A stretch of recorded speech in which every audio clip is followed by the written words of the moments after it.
Hello, hello mga bossing! Kayo po ba mga bossing ko isa sa mga nangangarap na manalo ng limpak-limpak na salapi? Siyempre, lahat po ay may gusto po niyan mga bossing.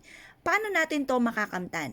Una-una, may papayo ko lang po sa inyo mga bossing. Ako po yung nakakapanalo rin po mga lima-limang numero mga bossing. Mapapayo ko lang po sa inyo po mga bossing kapag po kayo ay atat na tumama, lalong hindi po kayo makakatama. Pero kung kayo tipong kalmado, may negosyo ka, or kaya ang daming mga nirarakit, or kaya may trabaho ka mga bossing, abala ka, kung ginagawa mo lang itong libangan, dyan ka makakatama.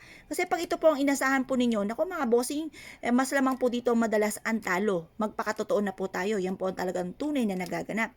Kaya na po mga bossing, lahat ng mga tumataya mga bossing ko, ay meron pong sikreto. Yan po ay may mga pinaniniwalaang pampaswerte. Yan po ay wala po mananaya na walang pampaswerte. Lahat po yan ay meron. Ngayon po mga bossing kasi na naniniwala sila na kapag ginawa nila ito ay maaari sila maka-jackpot.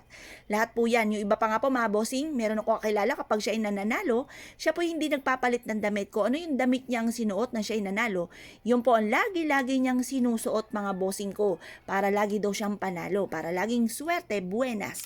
Para nagtitinda ka mga bossing. Kapag nagtitinda, tapos malaki ang benta mo ng araw na yon, yun daw ang lagi mo susutin. Kasi swerte yung damit na yon mga bossing. Ngayon pa mga bossing kasi ang mga taong mahilig sa mga pampaswerte, lagi may mga meaning po yan mga bossing. Kaya mas mainam, makisunod na rin po tayo. Wala naman po masama dyan mga bossing. Ito pa mga bossing ko, ang aking po mga numero mga bossing. Yan, mahaga gusto nyo pong gayahin, okay naman po, gayahin nyo po siya kung ito po ang trip po ninyo na tayaan mga bossing. Wala naman po masama mga bossing.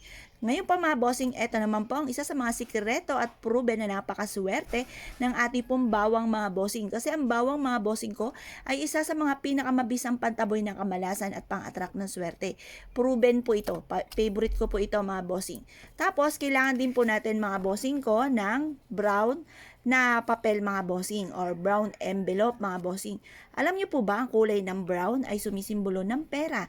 Kaya sabi nga po nila kapag may butterfly na dumapo sa iyo na kulay brown, yun daw po i-claim nyo na ang swerte dahil may swerte na darating. Totoo po yan mga bossing.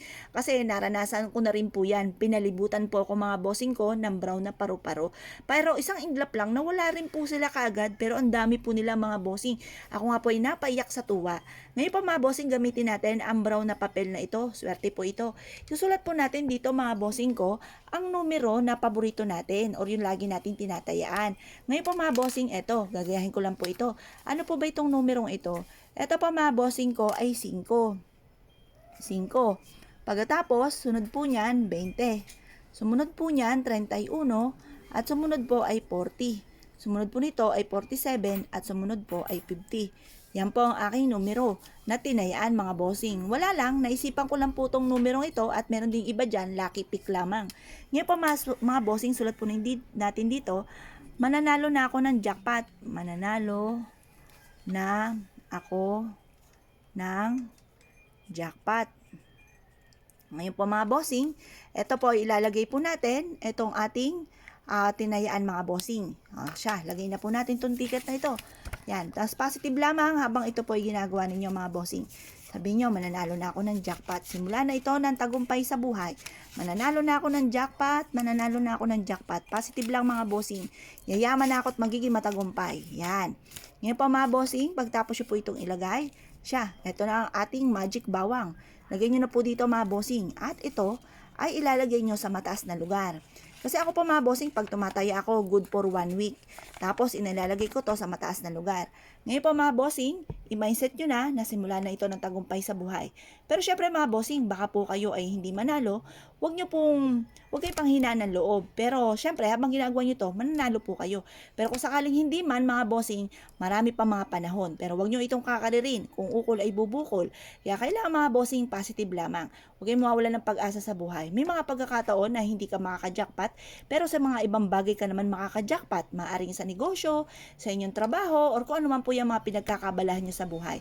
Basta positive lamang, sabi nyo po, yayaman kayo at magiging matagumpay at matutupad po yan at sasabayin natin ng sipag at tiyaga. Good luck pa mga bossing!